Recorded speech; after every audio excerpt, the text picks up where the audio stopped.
Journalists are kept under close surveillance. To go to North Korea is to accept the presence 24 hours a day of guides who are guarantors of the country's good image.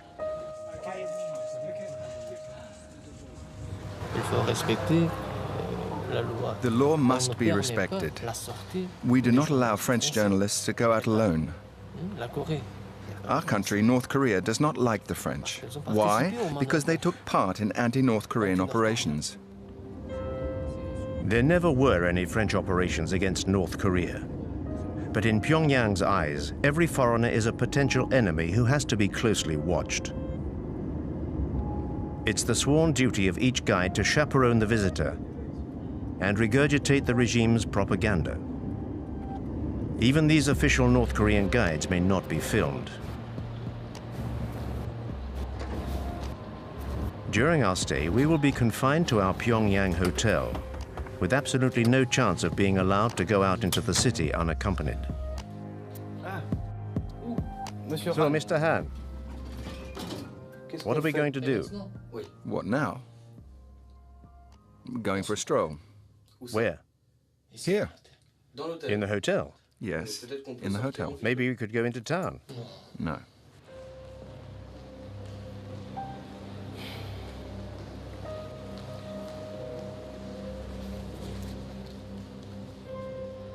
Having spent several hours wandering around the hotel lobby, we finally get authorization to go out.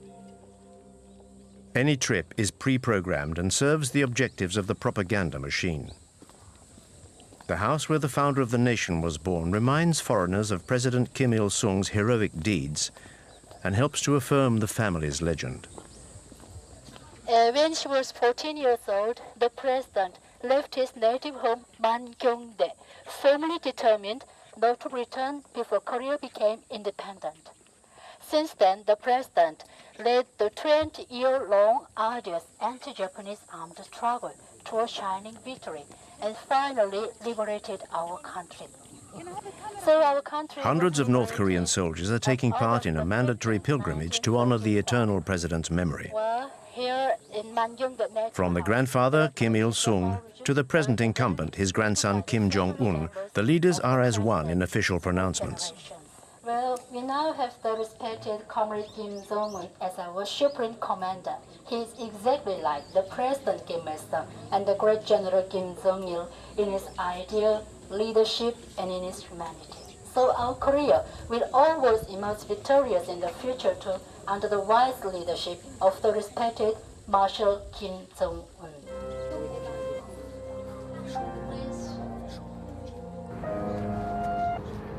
We've been given authorization to visit Pyongyang to film the capital's latest infrastructures.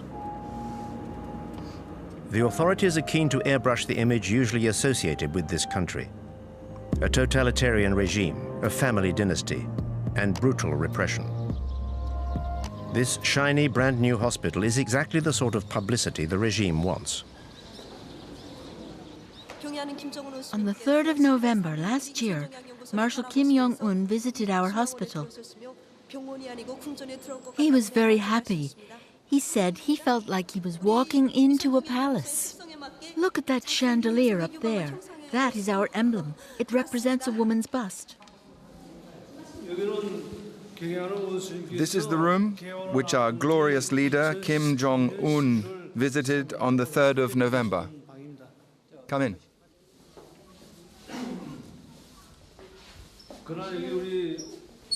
This is the bed the Marshal sat on when he came here. He asked how long the patients stay here. And Marshal Kim Jong-un sent us this 42-inch television the day after his visit. So you sleep here, is that right? You're a patient here? Yes. Do you speak French? A little. What a stroke of luck. The first patient we meet and she speaks French. How much longer are you going to be staying here?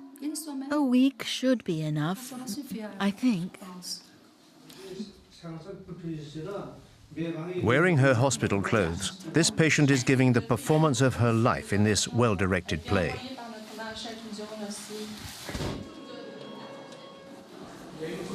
Is that a power cut?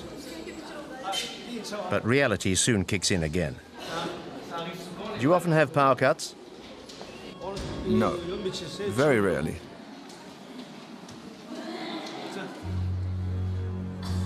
The hospital's employees do their best to remain unmoved by such events. Nothing can tarnish the image of the country and those who run it.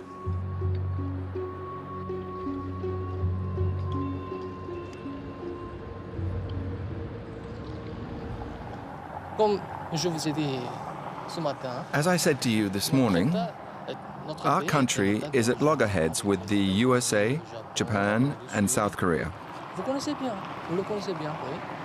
So we need a strong military, many soldiers to defend the fatherland.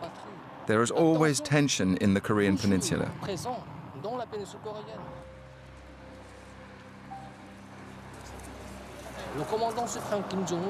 And Commander Kim Jong-un is very young. He has declared, if our enemies dare to light even the smallest fuse of a war, Korea will strike a lethal blow, which will definitively unite the country. Reunification of our nation is the most fervent wish of every Korean. This desire for reunification dates from the end of the Korean War in 1953, when the peninsula was split into two countries. But no peace treaty was ever signed. Officially, the two Koreas are still at war. North Korea was subsequently run by Kim Il-sung until 1994, and then by his son, General Kim Jong-il, who died on the 17th of December, 2011.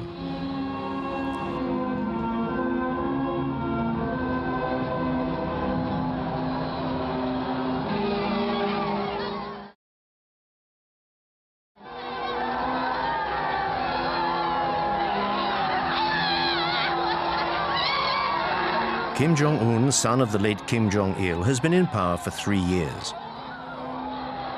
In life or in death, the Kim dynasty's power over 24 million North Koreans endures.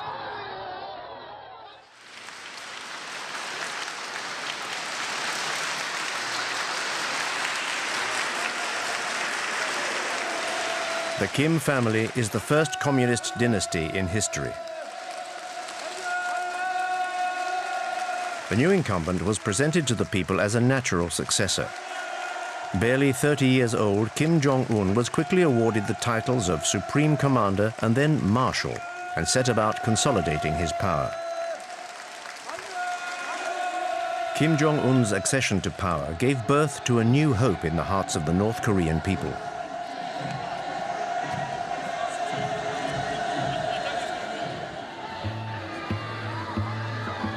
More of a modernist than his father, he built theme parks and was accompanied at public appearances by his wife.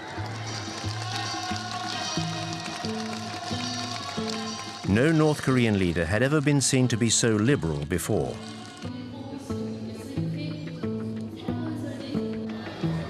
Kim Jong-un cultivated his image right down to his posture, which was designed to be reminiscent of his grandfather's. Propaganda has now established him as the third strongman of the North Korean nation. The leader is the country's brain and the people are its body. Our guide is here to remind us of this. Marshal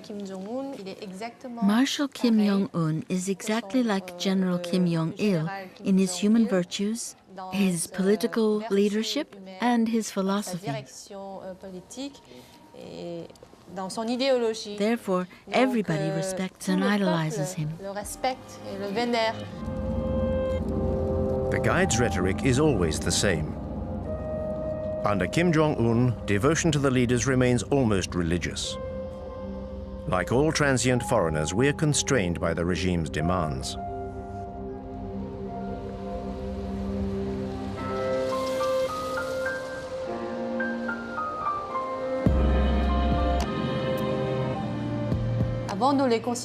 Before, we thought of them as leaders or heads of state.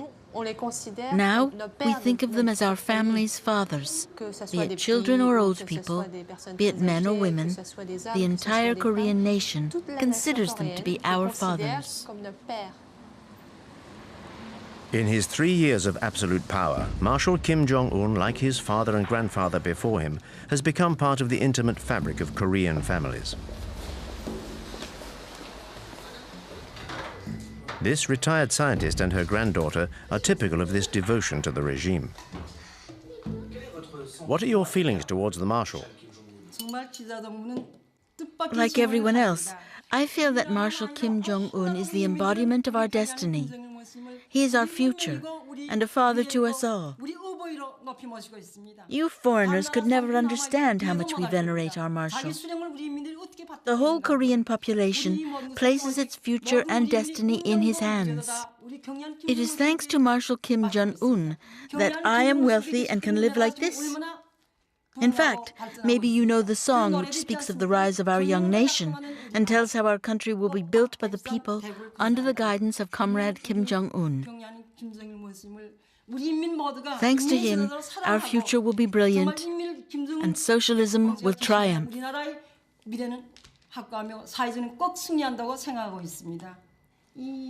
How about a song?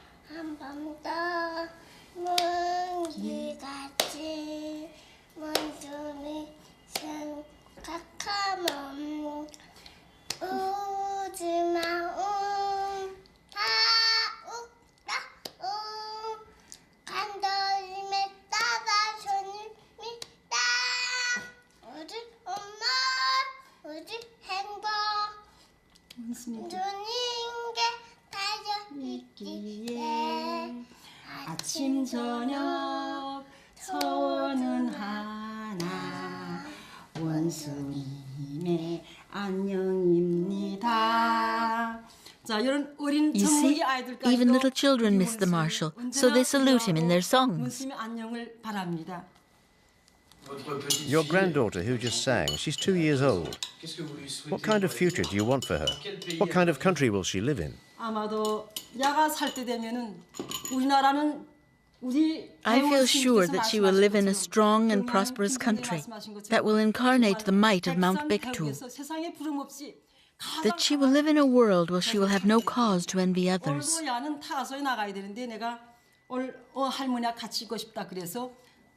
She already goes to a good nursery and will go to the free high school and university. We hope she's going to be a scientist like her grandfather. We would like her to contribute to our nation's developments in science and technology under the guidance of Marshal Kim Jong-un.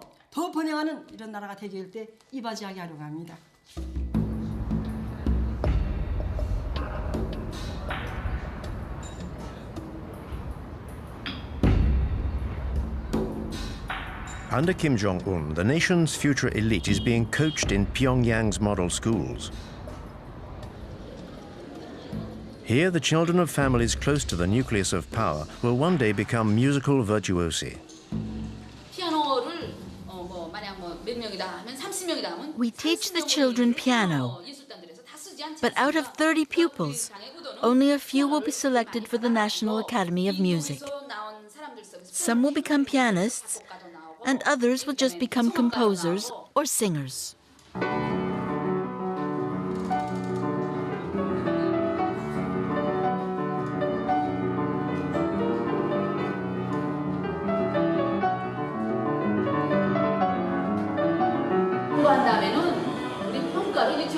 Our junior school gives out these red stars as rewards to children for good work. And when they see these stars, it also makes them want to join the army.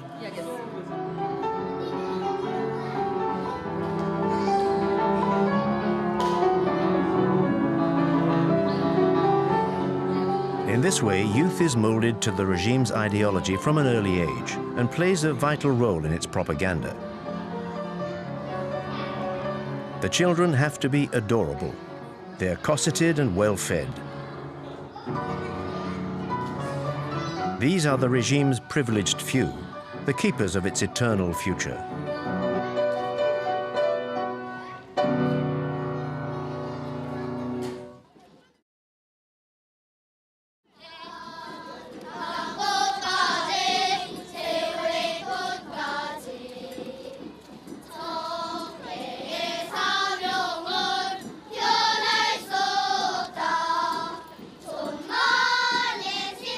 From infant school through to university, devotion to the leader seems unfailing.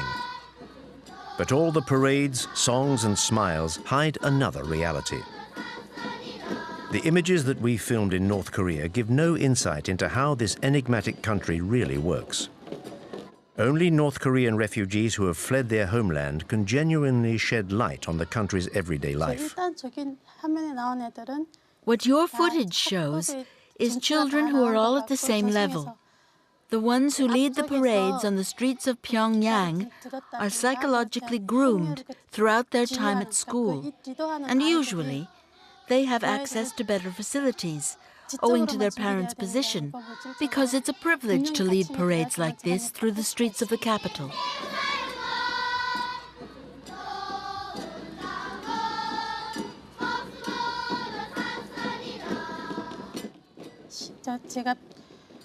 The difference between the kids from Pyongyang and the kids from the countryside is their size.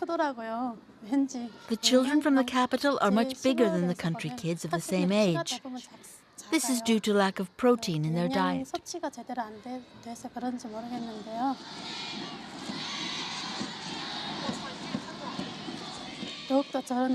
Now a whole host of new songs glorifying Kim Jong-un is being taught to the children. And they teach them to us, their parents. If children sing any song that is in any way critical of North Korean socialism, they're censured in front of their classmates.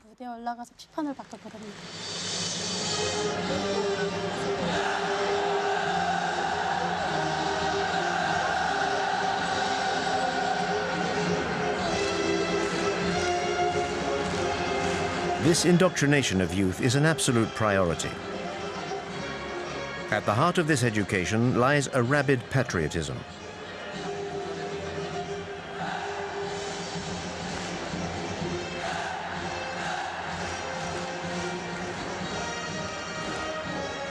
These children are the future of North Korea and have to be ready to defend their nation. These mass spectacles are designed for the North Korean nation to promote its sense of power.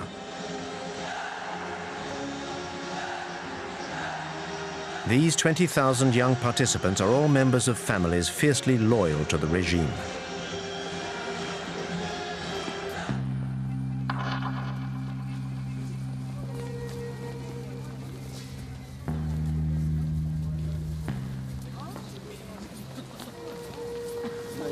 These Pyongyang citizens are an essential part of the regime's rhetoric, at its very core. Students, teachers, and high-ranking military officers whose loyalty is beyond question. These men and women from the capital's elite are the only people allowed to meet foreigners. Like the Park family, a couple of university professors hand-picked by our guides. The Park family's exemplary conduct has enabled them to move into this block of flats. I'm still emotional talking to you now. We used to live on Mansadong Hill over there, in a flat on the 15th floor of a building, where those two statues of our leaders are. We were given this apartment on the 2nd of July 2012. Marshal Kim Jong-un came to visit us on the 4th of September 2012. He looked at every room, even the bathroom. He turned on the tap and the water ran freely, so he was very pleased. I couldn't believe how lucky I was to be able to live in a flat like this. When our Marshal Kim Jong-un visited us, I even asked him, "Dear leader, why is it that a family like ours is allowed to live in such a luxurious apartment?" The Marshal said, "In our society, teachers and their families are the people who are entitled to the greatest respect. If people like you can't benefit from living in a place like this, then who can? You deserve to live here." That's what the Marshal told me. A model flat for a model family. Happiness, North Korean style, is, like everything else, stage managed.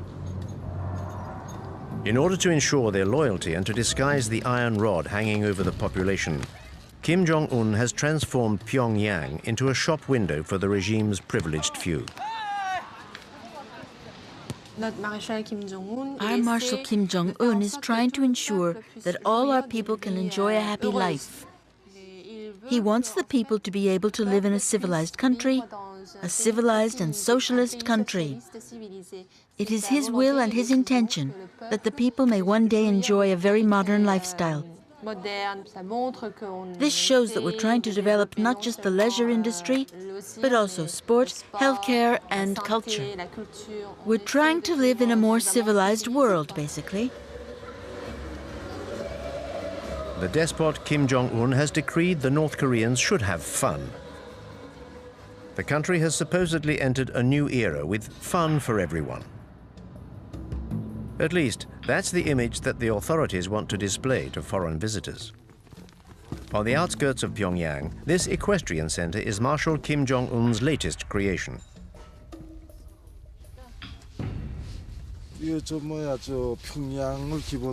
This equestrian center is for the benefit of everybody: workers, employees, old people, and even small children. Nothing is left to chance. There's no room for improvisation. I'm on my way. They want to see the merry-go-round. Get everything ready quickly and let the others know. We're on our way.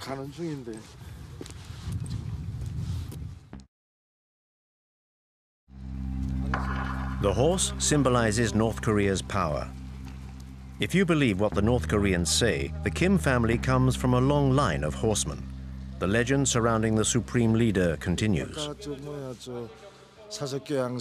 Between 1990 and today, Marshal Kim Jong-un got on a horse 300 times, advised and coached by General Kim Jong-il. He worked very hard at it. In order to become a great horseman, he studied and read many books which enabled him to master every aspect of horse riding. That's why he's such an expert now. The myth surrounding Kim Jong-un borders on the grotesque. Indoctrination seeps into every aspect of life. Our presence here serves to export this ultra-propaganda across the country's borders.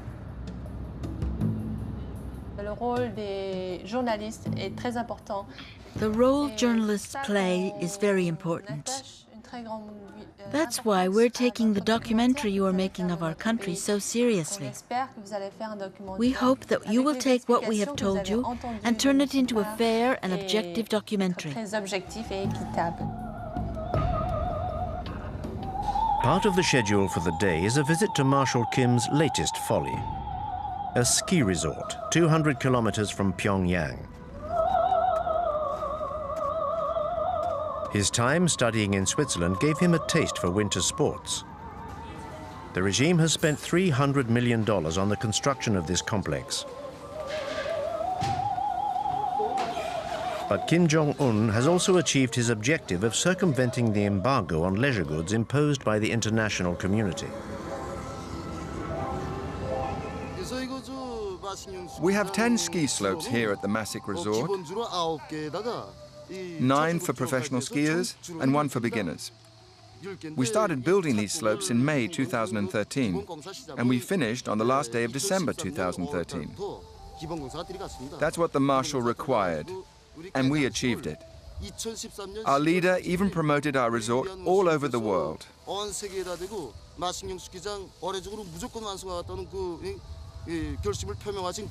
Skiing is part of our country's culture.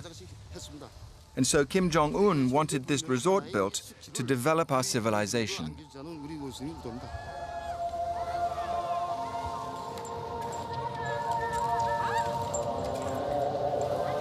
But who in North Korea can afford the luxury of a holiday here?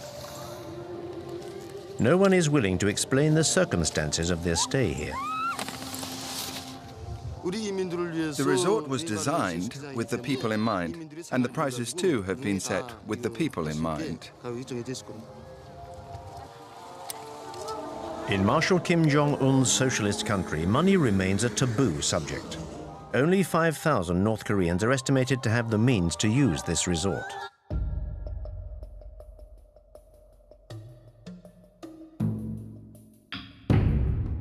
In the opinion of this North Korean refugee, these new facilities are unacceptable.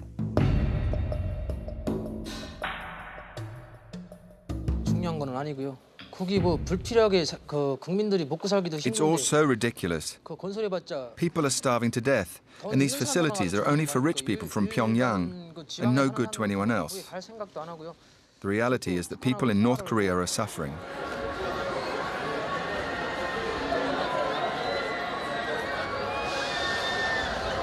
이런 건설하는 거 이런 거는 그냥 When I see all these leisure facilities being built, I think to myself that it's just to placate the people and show people abroad that the country is capable of achieving these things.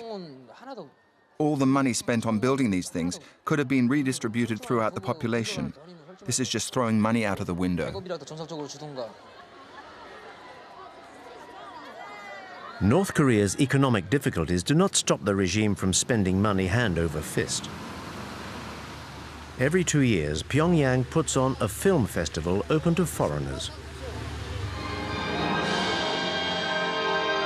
This is a way for the authorities to present an image of cultural and material prosperity to the world.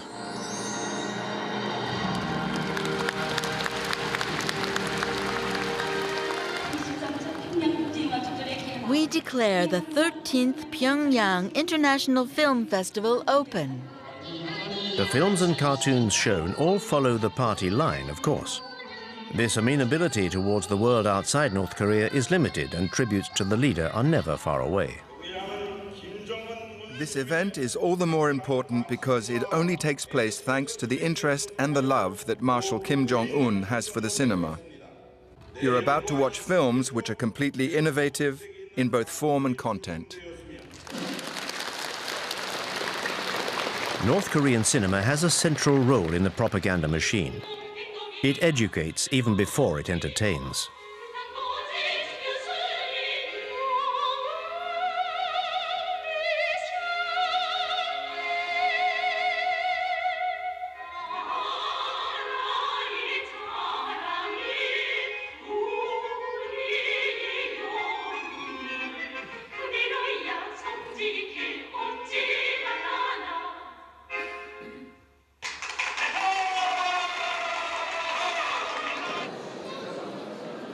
The film festival also allows the regime to present itself in a good light, a message relentlessly driven home by the Ministry of Culture. We want independence, friendship, and peace between peoples. All over the world? Yes, all over the world. A select group of dignitaries and a few foreigners are being treated to a soirée orchestrated by the great and good of the regime.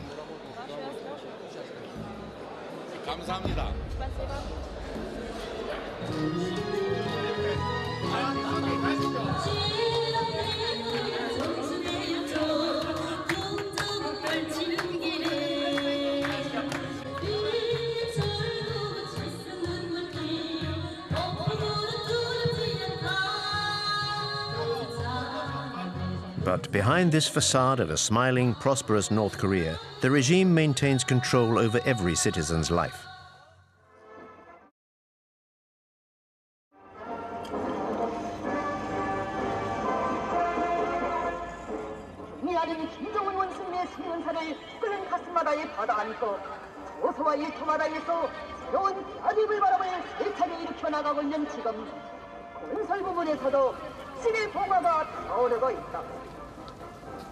평양 원숭이의 10년차를 넘게 맞서서 송청강 기관식발전소 건설상과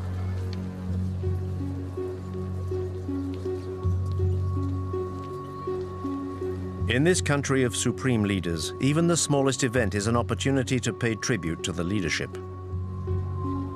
Under North Korea's totalitarian system, there is no other choice.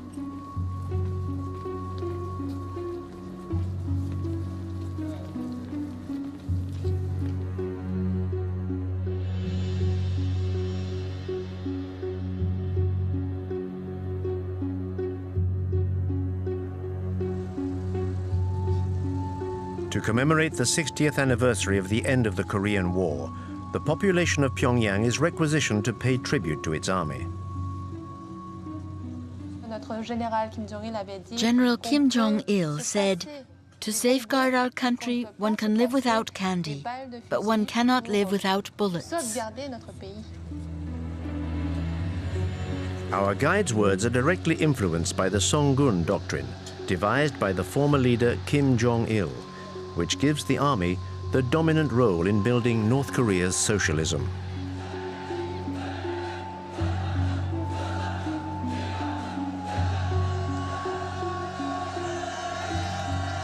Like his father, Kim Jong-un perpetuates the tradition of large public parades. In this way, he sets the scene for his own power and that of North Korea.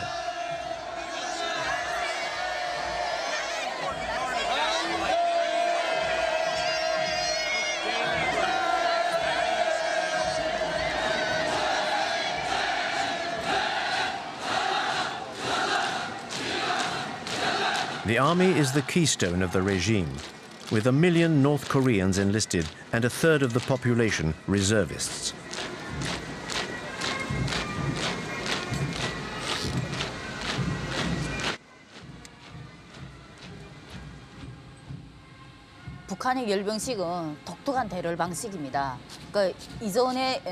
These parades are quite remarkable. I think they used to do something similar in the former USSR. What leaders Kim Il-sung and Kim Jong-il taught us was a style of military marching called the Hell March, which dated from the end of the war with Japan. It's a style that Kim Il-sung was already using when he fought the Japanese. The idea is to intimidate the enemy. When you do a hopping goose step like that, it's rough on the stomach.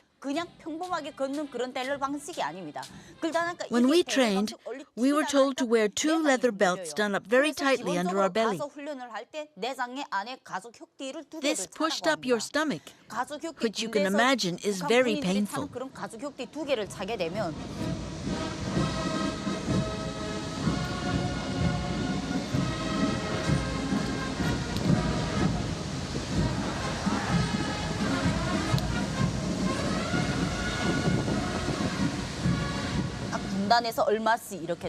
I took part in training for these parades while I was a student at military college.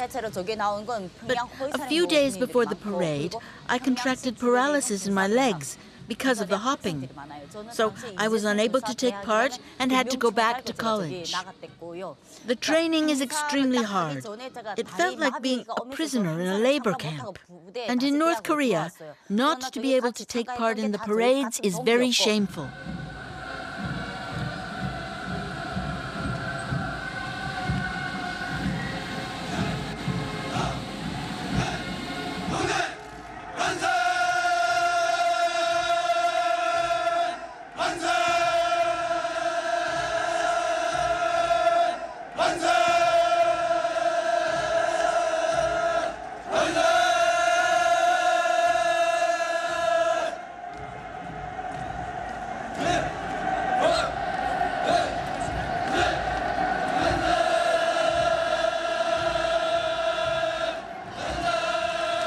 In order to establish his authority over the army and the party, Kim Jong-un took his inspiration from the darkest days of Stalinism.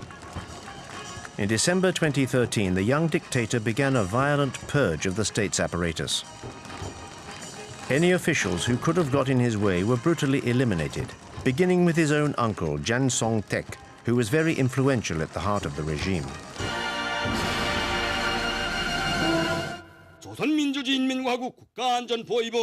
The Special Military Tribunal of the Ministry of State Security of the Republic of Korea has found the accused, Jang Song-taek, guilty of acts of subversion against the state.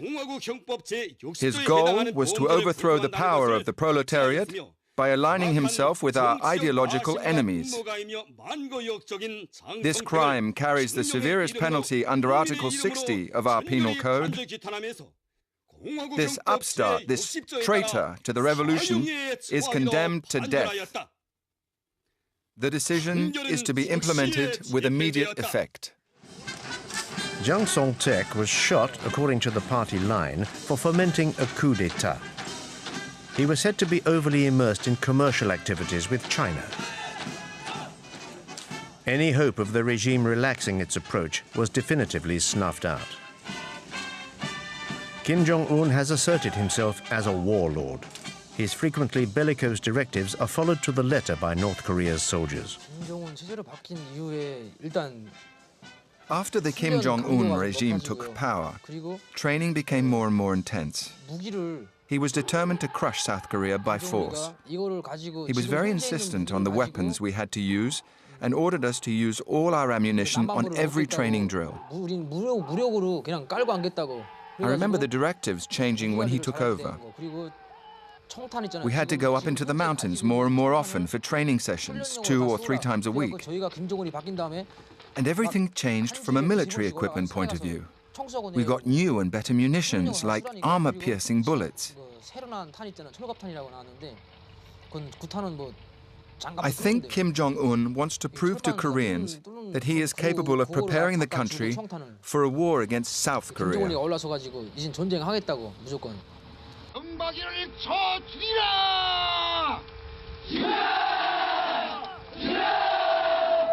Marshal Kim Jong-un regularly challenges his southern neighbor and enemy. The regime's belligerent rhetoric goes hand in hand with provocative acts such as nuclear trials or military maneuvers. The state needs an enemy to justify the economic priority given to the military. This policy operates with no regard for the population, which outside Pyongyang is still vulnerable.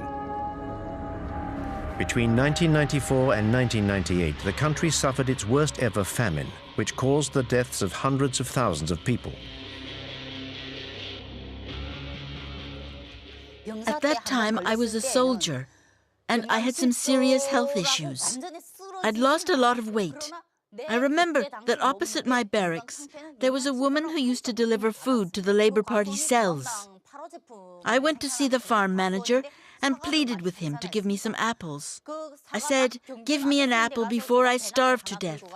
So he said, "You can eat what you like when you're here, but you can't take anything with you. Otherwise, all the other soldiers will end up coming here and your superiors will confiscate your food." I lived on an apple in the morning and an apple in the evening for several months. Nowadays, there are no great famines, but lack of food is still the main thorn in the regime's side. A third of the country's population suffers from malnutrition and is dependent on a public food distribution system. L'État achète de la part des paysans The state buys cereals and other foodstuffs from the farmers at a low price à des prix bas, et puis and then redistributes them among the population. Depending on the number of people in the family, they get more or less food. More is given to families where there are adults. The regime is still incapable of feeding its people, but is keen to convince us that the opposite is true. Our journey now takes us on a visit to a naturally exemplary farm. These are the details commemorating our visits from General Kim Jong-il, who came 15 times to give us new instructions. His advice when he was here enabled us to improve production. He was very pleased. The general said, at first, the soil here was bad, but the good work of our farmers has allowed us to increase productivity. General Kim Jong-il himself said that our farm should become a model to the rest of the country. This model farm looks more like a ghost farm. According to the manager, 850 farmers work here. We do not see a single one. This dilapidated greenhouse is the regime's attempt to convince us of how modern its agricultural system is. In fact, what we produce here is mainly for the local population. We don't get involved in how many people we distribute vegetables to. There is an organization above us that calculates this and then gives us production targets for the year.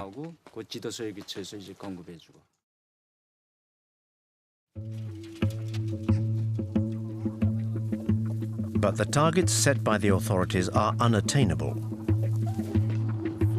In order to help the farmers, the regime takes its inspiration from the Maoist model and sends the army into the fields. As soon as our training is over, we go into the country to work with the farmers. We usually help with pricking out rice or planting corn. Every regiment is billeted to a farm near its barracks. The commanding officer might say, this barracks, you go to this farm, or whatever. After the corn harvest at the end of October or beginning of November, we return to barracks to start our winter training. In March 2012, Kim Jong-un introduced a reform which allowed farmers to keep half of what they grew. But a lack of fertilizer and farm tools prevents the country from being self-sufficient, and this fundamental principle remains out of reach.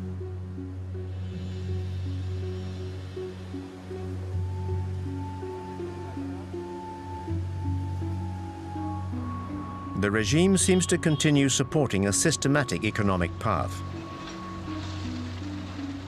But today, it no longer has any choice but to tolerate private commercial ventures.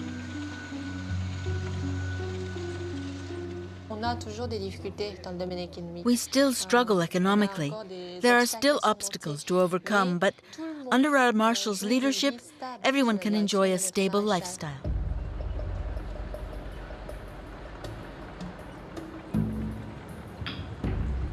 The regime has succeeded in maintaining this stability by cutting off its population from the outside world. Only a handful of North Koreans managed to get around this isolation via the black market. There are smugglers who regularly cross the Tumen River on the Chinese border and bring back contraband. I went into business with a bunch of friends, and I remember everyone copying and burning South Korean DVDs brought in from China, and then selling them in the markets. In North Korea, buying DVDs like this is expressly forbidden and goes against the regime and the law. It is actually dangerous to even own them. But there are fewer controls in the evening, so people get together around 10 or 11 and stay up until dawn watching recordings of popular TV series. I remember a very popular South Korean series which showed a casino in a capitalist country. You saw money changing hands, which we'd never seen before. Because all you see on North Korean television is documentaries about Kim Il-sung and Kim Jong-il. And it's still the same today. But in those South Korean series, I saw apartments and wardrobes full of clothes and shoes. The North Korean regime keeps on telling us that South Koreans are very poor. But the people in those series were really fashionably dressed, and I loved it.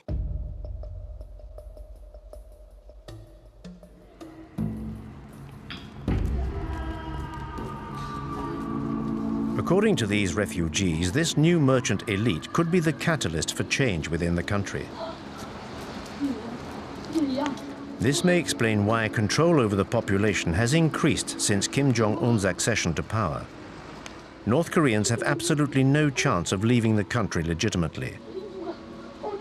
So despite the risk, many try clandestinely to cross the border into China.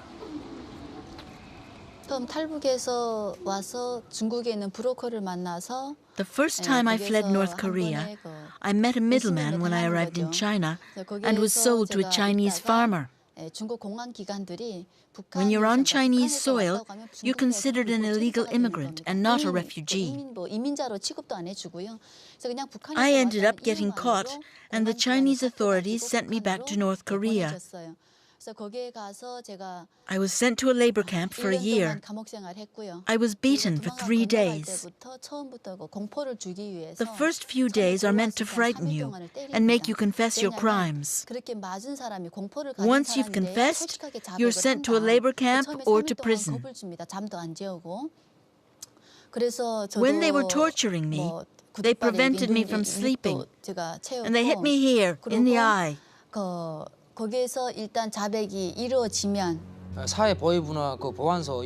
When I was a border guard on the Tumen River, it was my job to catch fugitives.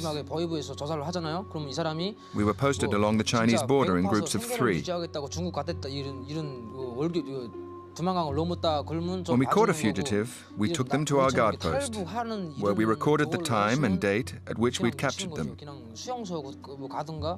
Then the fugitive was interrogated by our boss and transferred to the Department of Security. If the prisoner was starving, we could be lenient. Otherwise, they were sent straight to prison or the labor camp. All I did was hand them over to my superiors. We were rewarded for each fugitive we caught.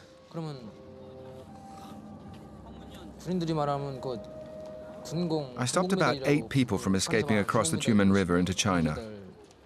If you catch 1 fugitive, you get a medal.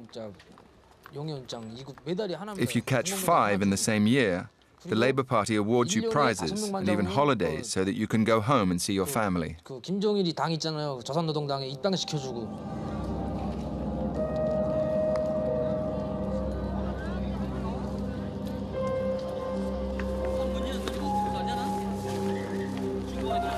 살아갈 길이 너무도 막연했어요. Once I left prison, I wondered how I was going to carry on living with no identity. I was considered a traitor to the nation, so I had no future in North Korea. I tried to flee a second time. I had obtained contact details for a people trafficker while I was in prison. Thanks to him, I managed to cross the Tumen River between China and North Korea. With the fake passport he made me, I got on a boat to South Korea the following day.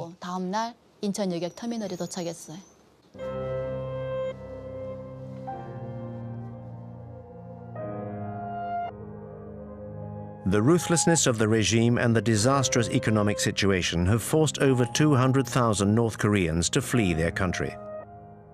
25,000 have made it to South Korea. Despite some early hope, Kim Jong-un's accession to power has not changed the nature of the regime. Never before has the contrast between the reality of this country and the image it tries to portray been so glaringly obvious.